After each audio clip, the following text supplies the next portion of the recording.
스크루테이프의 편지는 삼촌 스크루테이프가 조카 워무드에게 보내는 31통의 편지들로 구성된 책입니다.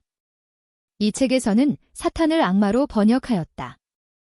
우리는 하나님을 대적하는 존재를 사탄, 마귀, 악마, 귀신, 적그리스도 등으로 해석하기도 합니다. 물론 어떤 사람들은 사탄 혹은 귀신의 존재를 믿지 않습니다. 심지어는 기독교인들도 그렇습니다. 하지만 이는 우리가 사탄과 귀신을 마치 처녀 귀신과 같은 한이 맺힌 혼령으로 착각하기 때문입니다. 이는 토테미즘에서 비롯된 오해입니다. 일반적으로 성경에서 말하는 귀신은 하나님을 대적하는 자, 악한 영, 거짓말하는 자, 미혹하는 자, 교만한 자 등입니다. 즉, 우리 자신의 내면에도 거라사 광인처럼 귀신에게 사로잡힌 자가 될 수도 있음에 명심해야 합니다. 물론 사탄의 세계도 조직이 있습니다. 우리는 마태복음 12장에 바알세불이라는 말이 등장하고 있습니다. 즉, 귀신들 중에서도 대장이 존재한다는 말입니다. 이 책에서 나오는 워무드는 작은 악마 혹은 낮은 악마로 표현되고 있으며 스크루테이프는 워무드의 삼촌으로 높은 악마 혹은 대장 악마를 뜻합니다. 그리고 워무드, 즉 작은 악마가 관리하고 있는 환자는 사람을 의미합니다.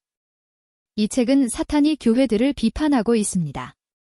자칫하면 그 비판을 우리가 소재 삼아서 교회를 비판하는 어리석음을 범할 수 있습니다.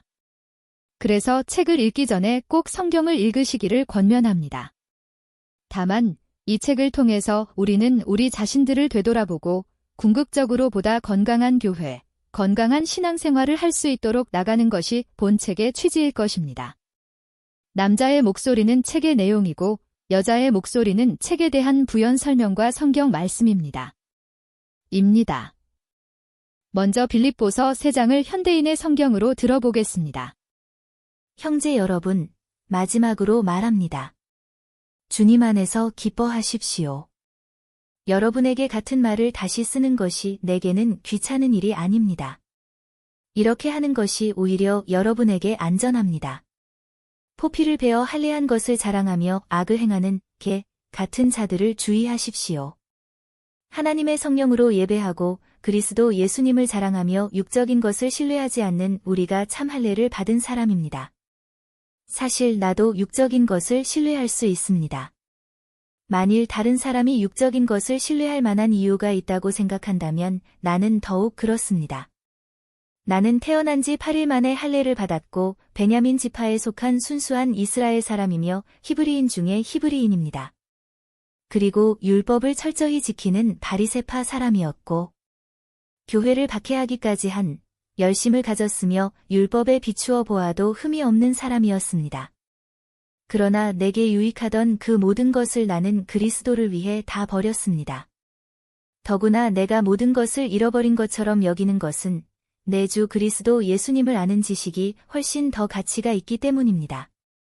나는 그리스도를 위해 모든 것을 잃어버렸습니다. 내가 그 모든 것을 쓰레기처럼 여기는 것은 그리스도를 얻고 그분과 완전히 하나가 되기 위한 것입니다. 이제 나는 율법을 지켜서 내 스스로 의롭게 된 것이 아니라 그리스도를 믿음으로 의롭게 되었습니다. 이 의는 어디까지나 믿음에 근거한 것이며 하나님이 주신 것입니다. 내가 원하는 것은 그리스도를 바로 알고 그분의 부활의 능력을 체험하며 그의 고난에 참여하고 그분의 죽음을 본받아 어떻게 해서든 나도 부활하는 것입니다. 내가 이 모든 것을 이미 얻었다는 것도 아니며 완전해졌다는 것도 아닙니다. 다만 그리스도 예수님이 나를 위해 마련하신 상을 받으려고 계속 달려가고 있습니다. 형제 여러분, 나는 그것을 이미 얻었다고 생각하지 않습니다. 그러나 한 가지 일만은 분명히 하고 있습니다. 즉 뒤에 있는 것은 잊어버리고 앞에 있는 것을 잡으려고. 그리스도 예수님 안에서 하나님이 위해서 나를 부르신 부름의 상을 얻으려고 목표를 향해 달려가고 있습니다. 그러므로 믿음이 성숙한 사람들은 모두 이와 같은 생각으로 살아야 합니다. 만일 여러분이 나와 다른 생각을 가지고 있다면 하나님은 그것도 분명하게 바로 가르쳐 주실 것입니다. 한 장의 내용은 매우 짧습니다. 성경의 교리를 틀렸다고 증명하지 말아라. 그냥 성경에 대해서 변론하려고 하지 말고 오히려 성경을 무시하라. 그냥 유물론이 새로운 것이고 지금을 살아가고 있는 지성인의 상식이라고 주장해라. 유물론이 더 실용적이고 이 시대의 실제적인 삶에 도움이 됨을 강조해라. 사람들에게 보이는 것만 믿게 하면 된다. 사탄이 말하는 것은 세계관의 문제이고 지금 세상은 사탄의 계략에 따라서 그렇게 흘러가고 있습니다. 우리는 학교를 다니면서 창조론이 틀렸다고 배우지 않습니다. 단지 역사와 과학을 통해서 우리는 자연스럽게 진화론이 과학적이고 이성적이며 이 시대의 지성으로 착각하게 만들고 있습니다. 보이지 않는 하나님보다 보이는 돈, 섹스, 권력을 사랑하게 만들고 있습니다. 즉, 사탄은 인간의 육적 기능만을 강조하며 죄에 탐닉하게 만듭니다. 우리는 하나님의 형상으로 지어졌고 모든 인간은 하나님을 알고자 하고 닮은 속성이 있습니다. 그래서 로마서 2장에는 우리의 양심이 하나님의 말씀을 알고 있기에 죄에 대해 갈등한다고 말하고 있습니다. 하지만 사탄은 이러한 마음을 갖지 못하도록 세상의 가치관으로 하나님을 거짓말쟁이로 만들고 있습니다. 요한 1서 5장 10절의 말씀을 보면 하나님의 아들을 믿는 사람은 자기 마음속에 이 증거를 가지고 있습니다. 하나님을 믿지 않는 사람은 하나님을 거짓말쟁이로 만든 것입니다. 이것은 하나님이 자기 아들에 대하여 증거하신 것을 그가 믿지 않았기 때문입니다. 즉, 사탄은 사람들이 하나님을 믿지 못하게 만들고 있습니다.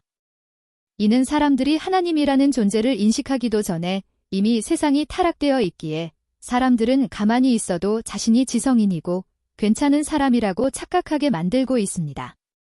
그래서 사람들은 무신론자 혹은 불신론자가 되어서 세상의 것들에 가치를 부여하여 우상들을 만들게 합니다. 이는 우리가 의지적으로 성경을 읽고 기도하고 하나님께 나아가야 함을 말합니다. 제임스 패커 목사님은 하나님을 아는 지식이 우리 삶의 가장 숭고한 목표가 돼야 한다고 말했습니다. 즉, 그리스도를 아는 것이 가장 고상함임을 말하고 있는 것입니다. 우리가 하나님을 알게 된다면 더욱 겸손해질 수밖에 없고 그분의 광대하심과 깊은 사랑으로 인해 우리는 더욱 넓은 가슴으로 살아갈 수 있는 것입니다. 그래서 사도 바울도 하나님을 알게 되면 세상의 것은 배설물로 여길 수 있음을 이렇게 고백하였습니다. 그러나 내게 유익하던 그 모든 것을 나는 그리스도를 위해 다 버렸습니다. 더구나 내가 모든 것을 잃어버린 것처럼 여기는 것은 내 주 그리스도 예수님을 아는 지식이 훨씬 더 가치가 있기 때문입니다. 세상 것이 더 소중한지, 그리스도가 더 소중한지는 아무도 당신에게 강요할 수 없습니다. 당신이 결정하고 고백해야 하는 문제입니다. 결코 우리는 모두를 섬길 수는 없는 것입니다. 당신에게 하나님의 축복이 임하시기를